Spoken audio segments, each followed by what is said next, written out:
हाँ देखिए mathematics class 10th exercise 13.2। तो इसका फोर्थ क्वेश्चन देख रहे हैं हम। ये डायग्राम बन के आएगा इसमें, ये मैंने अलग से बनाया है, ये दोनों बन के आएंगे। ठीक है, अब यहाँ क्या लिखा है इसे समझते हैं। A pen stand made of wood is in the shape of a keyboard with 4 conical depressions to hold pens. देखो यहाँ पे ये कह रहे हैं ये कीबोर्ड शेप में एक पेन रखने का बना हुआ है, जैसे ये पेन रखे हुए हैं देखो इस तरह से। ठीक है, और ये जो होल है इसमें ये कैसे है, देखो इस तरह की शेप में है, यानी कि ये इस तरह की शेप में है, कौन शेप में। ठीक है ना, तो इसमें पेन रख जाते हैं इस तरह। तो ये वुड लकड़ी का बना हुआ है ये कीबोर्ड। ठीक है और यहाँ आगे कह रहे हैं the dimensions of the keyboard are 15 centimetre by 10 by 3.5 centimetre, यानी लेंथ विड्थ हाइट दे रखी है ये। ठीक है, इस कीबोर्ड की।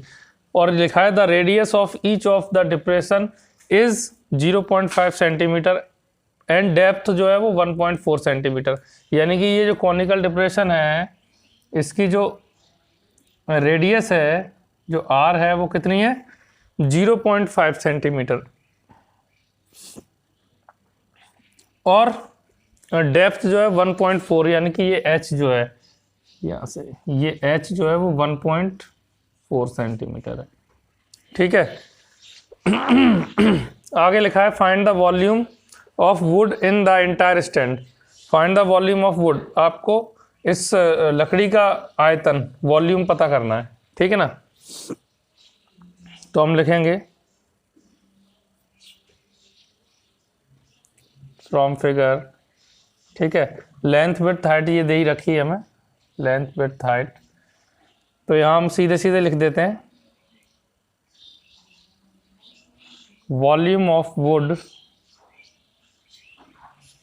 इज इक्वल टू, देखो सिंपल समझ लो इसको, इस पूरे का जो वॉल्यूम होगा उसमें से इन 4 जो कॉनिकल डिप्रेशन है इनको हटा दो, इनके वॉल्यूम को हटा दो, उसका पूरा वॉल्यूम आ जाएगा वुड का।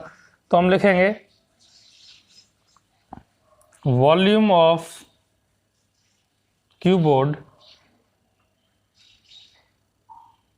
Minus 4 into volume of cone.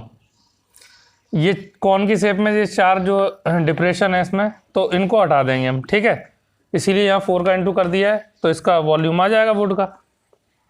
तो सॉल्व करते हैं हम। वॉल्यूम ऑफ कीबोर्ड हम जानते हैं length into width into height होता है, 4 into volume of cone, cone का वॉल्यूम होता है 1/3 पाई आर स्क्वायर एच। ये फॉर्मूले मैंने लिख दिए।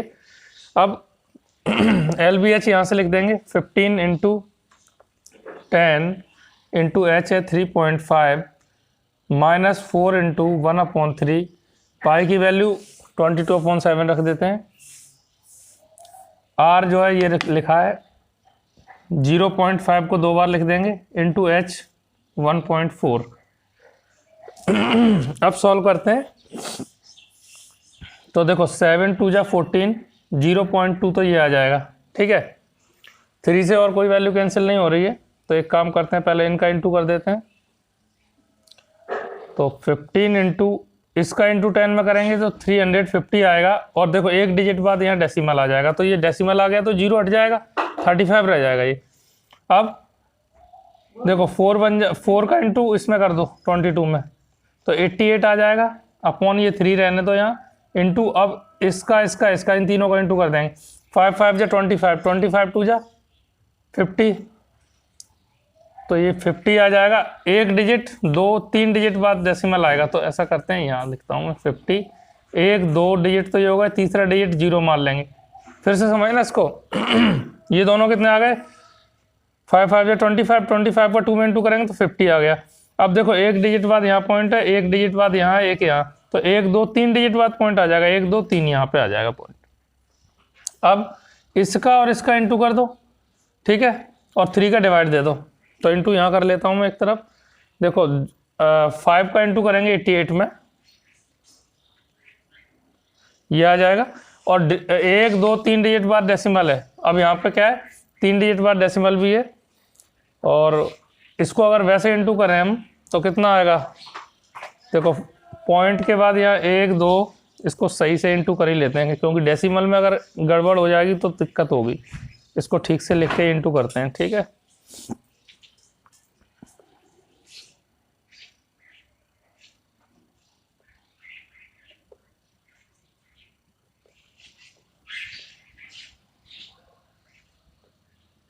तो ये 0 तो कोई आगे है, इसको हटा सकते हैं यहाँ पे।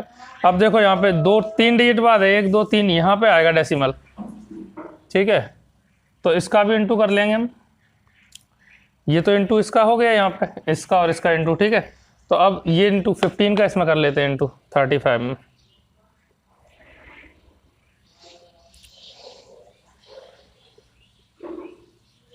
तो इसमें भी डेसिमल इसमें नहीं है, ये तो ये 0 तो हट ही गया, तो ये आ जाएगा यहाँ पे 525, ठीक है। और यहाँ पे इन दोनों का मल्टीप्लाई ये आ रहा है 4.4। अब देखो डेसिमल लगाए तो ये दोनों 0 हटा सकते हैं, तो 4.4/3 सीधे लिख सकते हैं हम, ठीक है। अब इसको भी थोड़ा सॉल्व कर लो। अब 4.4 में 3 से डिवाइड दे दो, 3 बन जा 3, ठीक है। 1 बचा, ये डेसिमल है तो यहाँ भी लगा दो, और ये 4 लिख लो, ठीक है। 4 अब 4 3 या 12, अब सॉरी 3 है यहाँ पे, 4 लिख रहा हूँ, 3 4 जा, ठीक है। 12 कितना बचा, 2 बचा। अब यहाँ पे तो डिजिट है नहीं, तो डेसिमल लगाइए, तो यहाँ 0 बढ़ा सकते हैं हम, ठीक है। अब 3 7 या 21 मान लो इसको, 20 से 1 ही तो ज़्यादा है, ये 21, तो इतना मान के तो यहीं इतना लिख दो। तो यहाँ पे हम लिखेंगे 525 माइनस 1.47। अब इसमें से इसको घटा दो, तो देखो 525 में से 1.47 को माइनस करेंगे तो यहाँ 0.00 मान लेंगे, तो 10 में 7 माइनस करेंगे तो 3, यहाँ 9 रह जाएगा, 9 में 4 माइनस करेंगे तो 5, यहाँ कितना रह जाएगा, यहाँ डेसिमल, यहाँ 4 रह जाएगा। 4 में से 1 गया तो 3 2 5, तो आंसर क्या आ जाएगा 523.53। अब किस में दिया है, सेंटीमीटर की पावर 3, क्योंकि वॉल्यूम है, पावर 3 आएगी, ठीक है। ये तो कैलकुलेशन है पूरी, आंसर आ गया, ठीक है।